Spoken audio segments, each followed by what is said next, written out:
Hi everyone. In this video, we're going to be looking at open source intelligence. Thank you for stopping by my channel. Welcome. Open source intelligence is part of our day-to-day lives. We conduct open source intelligence without even knowing it. Let's look at a simple task like traveling from A to B. If you did want to travel from A to B, you would want to plan your journey, i.e., when to start your journey, if you wanted to take a break, what services you're going to stop at, and the list goes on and on. You're able to plan these things by yourself and get the best results that you do need. The same applies to open source intelligence. Now, this is the act of finding out information about, let's say, a target or individuals, a company, anything you can name of. Now, open source intelligence also means that this is free information out there that's on the internet. We've got the World Wide Web, which is huge, it's massive, and contains loads of information. There's a famous saying that says, that goes by, the internet never forgets. And that is quite true. It never forgets. Even if you put out information and you even went back to delete it, that information that you put out is automatically archived.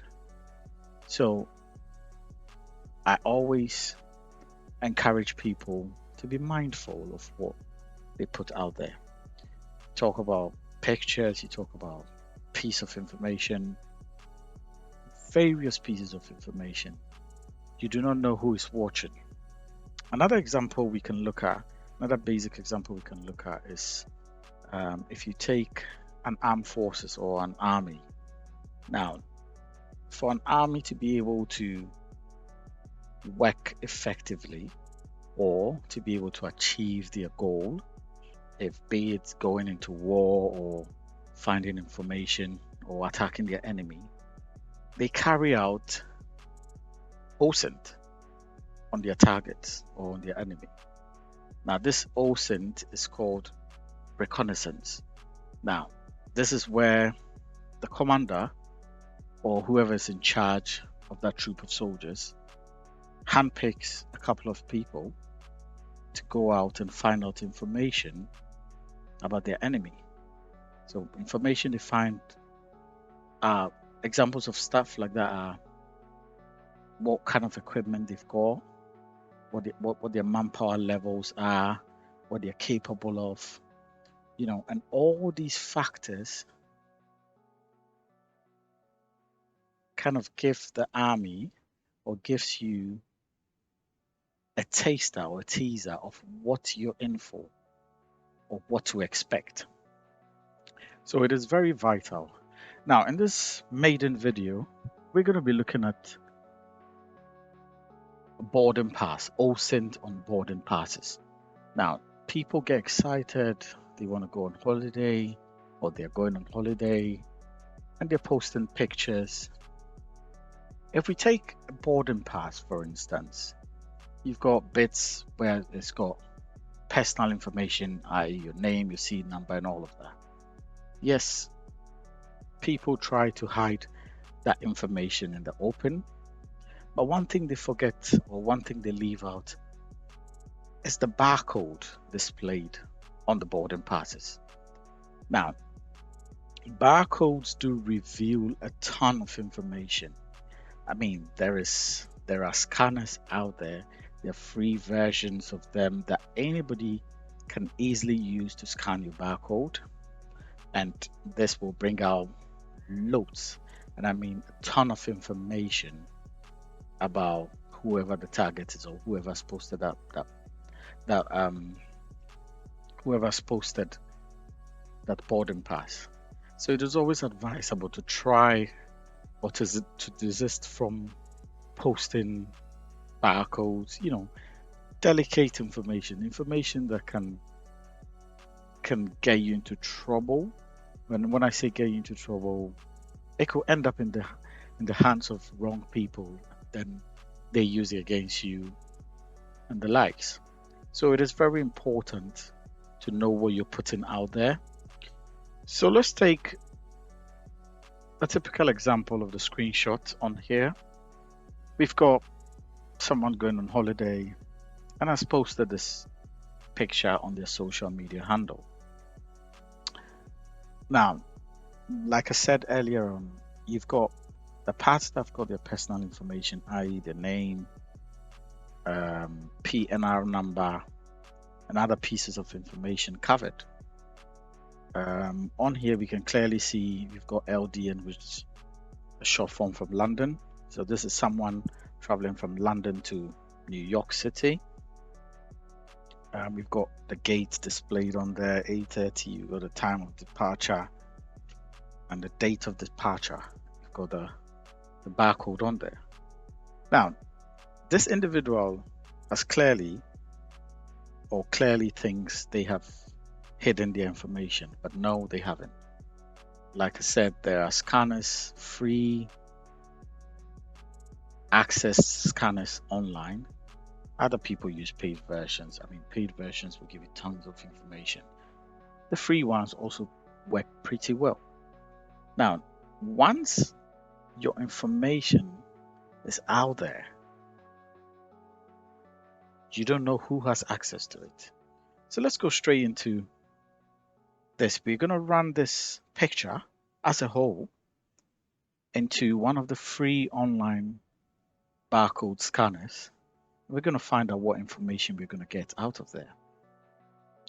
So let's do this.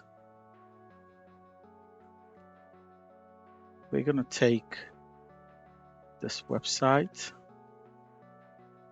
in light. So this is the website. This is the website we're going to take. Just going to refresh that. This is what it looks like. Now on here it says, what's highlighted there is free online barcode reader.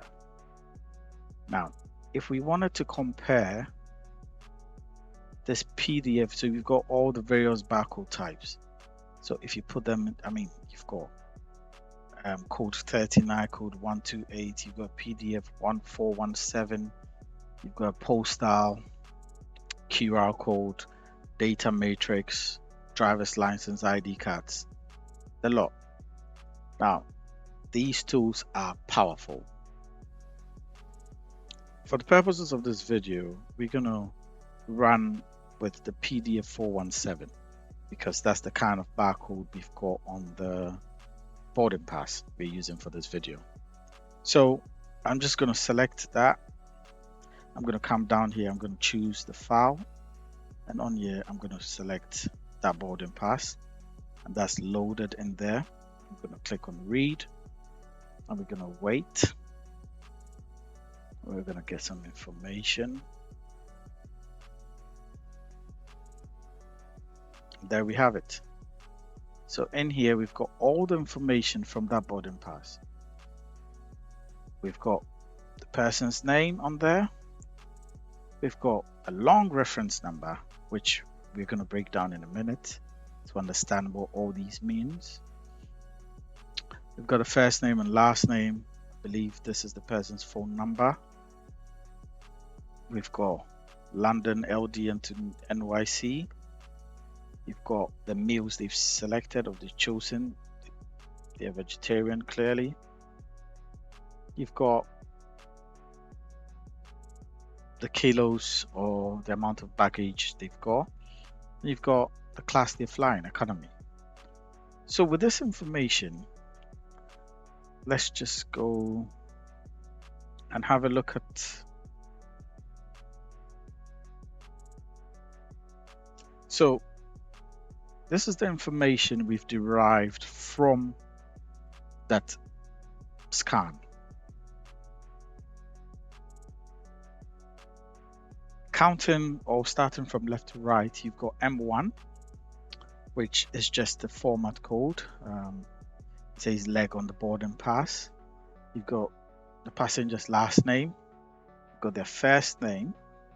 Now, this long reference number, when you break it down, the first 6 characters is your PNR number. Now, what is a PNR number? A PNR number basically reviews loads of information about the passenger. If your name, if you went to, let's say if you went to a website, or if you went to an airline's website and you wanted to check in or add baggage to your flight, all 2 things you need: the passenger's last name, the passenger name record number. Now, once you have those 2 details, you're able to log in and change or make changes to any ticket you can. So it is quite important to hide your, or not even post at all. It is very, very important. As I said, you never know who's watching. Okay, so we've got the first part, which is the PNR number. I mean, if you did enter that, it contains a wealth of information. Full name, date of birth, the passport number and details. If you took out car hire, or if the passenger took out car hire, their email address, their phone number, the last 4 digits of their cards, optional services instruction. I mean, that includes upgrade options, luggage. You've got special service requests. So that number alone can review a ton of information, which you don't want people out there to get hold of.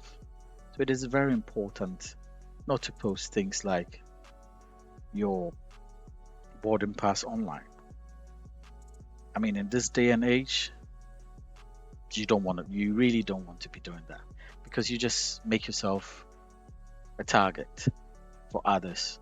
And the interesting thing is, when you start getting attacked, you wouldn't know where the attack is coming from, because hey, it's the World Wide Web. Anybody, anywhere can attack you. So it is very important to take note of these. Now, the next highlighted in blue, we've got LDN. That is the departure airport. So that's London, short form for London. You've got NYC. That's the destination airport. So this person is traveling from London to New York. You've got the flight operator on there. We've got the flight number. We've got a Julian date. Now, what is a Julian date? It's basically a continuous count of days since the beginning of a Julian period. So if you took an example from January 1st to about June 14th, will be the 165th day of the year. I mean, you can always research further about the Julian dates, but we're going to move on. So the next thing we've got here is highlighted in yellow Y, and that's your class or cabin. So this is where you find out if the person is flying economy or business. You've got the next one, which is 034C. That's your seat, the person's seat number. Got the seat number there. Then we've got the next thing is a sequence number. The sequence number is it's a number for the airline mostly, and this tells them how many people have checked into the flight. So for this example, for instance, this passenger, which is Murphy, is the 2,650th person checking in on the flight. I mean, that's an example. And then you've got the last bit, which is the airline specific data message. Now, this alone, or this breakdown, is enormous. The amount of information uncovered just by the PNR number is something to get worried about if you've posted your information out there. So please be mindful of what you post out there. I mean, malicious individuals can always craft spear phishing attacks using the information gathered from just your boarding pass and make you a target. You've got social engineering on the rise. Once you've given this information out to people, you become a huge target for social engineering. So there's always that potential threat of you being hacked, being, social engineered. I mean, the consequences are enormous. Therefore, it is important that we take our privacy seriously, and we also be mindful of the things we post on social media. In light of this, thank you for watching. If you did like this video, kindly hit the like button and also kindly subscribe to my channel for more videos relating to OSINT and other cybersecurity stuff.